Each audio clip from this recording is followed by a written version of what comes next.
Zero coupon বন্ডের yield curve বেশি কার্যকরী, কারণ জিরোজের ডিউরেশন এবং ম্যাচুরিটি সমান হয়, যা প্রচলিত বন্ডে হয় না। দেন আসি বুট স্ট্র্যাপিংটা কি? বুট স্ট্র্যাপিংটা কি? আর যে আচ্ছা, এখন বাজারে সব মেয়াদের জিরো কুপন বন্ড লিকুইড নয়, তাই ইনভেস্টমেন্ট ব্যাঙ্কগুলো প্রচলিত বন্ডের বাজার দর এবং কুপন রেট ব্যবহার করে একটি গাণিতিক প্রক্রিয়ার মাধ্যমে বিভিন্ন ধরনের ইমপ্লাইড বা অন্তর্নিহিত জিরো কুপন ইল্ড গণনা করে। এই গণনা প্রক্রিয়া কৌশলকে বলা হয় বুট স্ট্র্যাপিং।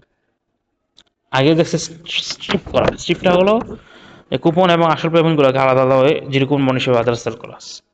স্ট্রিপ। এখন এবার হচ্ছে বুট স্ট্রাফিং। বুট স্ট্রাফিং আগে বলতে স্ট্রিপিংটা কি? স্ট্রিপিংটা হলো প্রচলিত একটা প্রচলিত দীর্ঘমেয়াদী কুপন কুপন বেয়ারিং দীর্ঘমেয়াদী বন্ডকে প্রিন্সিপাল এবং কুপন পেমেন্টকে আলাদা করে এগুলোকে আলাদা আলাদা একটা আলাদা আলাদা জিরো কুপন বন্ড হিসেবে বাজারে সেল করা, সেটা ছিল স্ট্রিপিং। আর বুট স্ট্রাপিংটা হলো যে গাণিতিক প্রক্রিয়া, যে বাজারে সব মেয়াদে জিরো কুপন বন্ড লিকুইড না। ইনভেস্টমেন্ট ব্যাঙ্কগুলো কী করে? প্রচলিত বন্ডের বাজার দর এবং কুপন রেট ব্যবহার করে একটি গাণিতিক প্রক্রিয়ার মাধ্যমে বিভিন্ন মেয়াদের অন্তর্নিহিত জিরো কুপন ইল্ড গণনা করে। এই গণনার প্রক্রিয়া বা কৌশলকে বলা হয় বুট স্ট্র্যাপিং।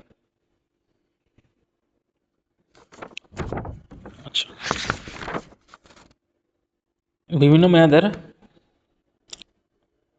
ইমপ্লাইড বা অন্তর্নিহিত জিরো কুপন ইল্ড গণনা করে বুট স্ট্র্যাপিং এর মাধ্যমে। বিভিন্ন একটা গাণিতিক প্রক্রিয়ার মধ্যে বিভিন্ন মেয়াদের ইমপ্লাইড বা অন্তর্নিহিত জিরো কুপন ইল্ড গণনা করে। তার মানে স্পট ইল্ড কার্ভটা কি? যে জিরো কুপন বন্ডের ইল্ড কার্ভটা হলো স্পট ইল্ড কার্ভ। আর প্রচলিত বন্ডের ম্যাচুরিটি বনাম ইল্ড, সেটা হলো কি প্রচলিত ইল্ড কার্ভ। আবার আসি মর্টগেজ ব্যাক সিকিউরিটিস।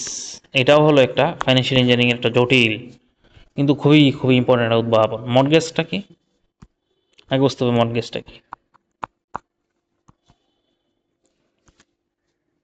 মর্টগেজ হলো রিয়েল এস্টেট বা জমি বা বাড়ি জামানত রেখে নেওয়া দীর্ঘমেয়াদী ঋণ। মাংস ব্যাপার হয়েছে।